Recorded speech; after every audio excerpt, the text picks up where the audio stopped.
Ségolène Royal, comment elle a reconstruit sa vie. Ségolène Royal ferme la porte à la gauche.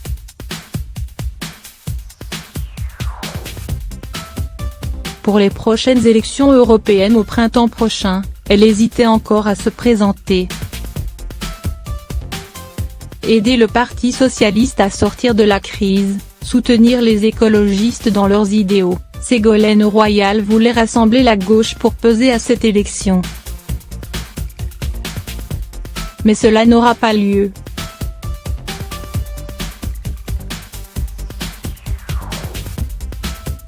Au micro de France Inter ce vendredi 11 janvier, l'ancienne ministre de l'Environnement explique ses raisons. J'avais posé comme condition pour répondre à l'aimable pression de mes amis de pouvoir structurer et créer une convergence et un rassemblement des écologistes, de la gauche, des démocrates et de la société civile. Elle poursuit. Ces conditions ne sont pas remplies puisqu'un certain nombre de partisans ont refusé. Par conséquent, je reprends ma liberté de ne pas être candidate.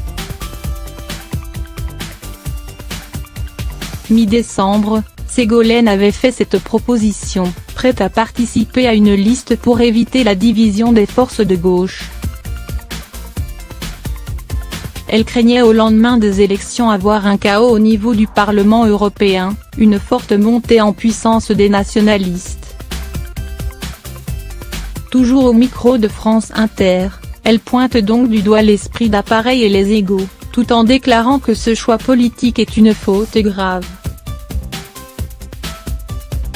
Après sa défaite aux élections présidentielles de 2007 face à Nicolas Sarkozy, Ségolène Royal a souhaité incarner l'écologie et le pouvoir à la jeunesse. Aujourd'hui, sans mandat, la femme politique va pouvoir se préoccuper encore et toujours de la politique, mais aussi de ses proches, elle qui a longtemps fait de sa carrière une priorité. À gala, pour la sortie de son livre Ce que je peux enfin vous dire, elle confiait que ses enfants étaient son essentiel. Mes enfants sont la plus belle chose qui me soit arrivée. Je suis fière de les voir attentifs à la beauté de la nature et au respect de l'environnement. De les observer joyeux et solitaires les uns avec les autres et de leur avoir transmis le goût du travail bien fait et le courage de faire ses choix en toute liberté et de dire la vérité. Alors Ségolène se tourne vers eux pour mieux appréhender l'avenir.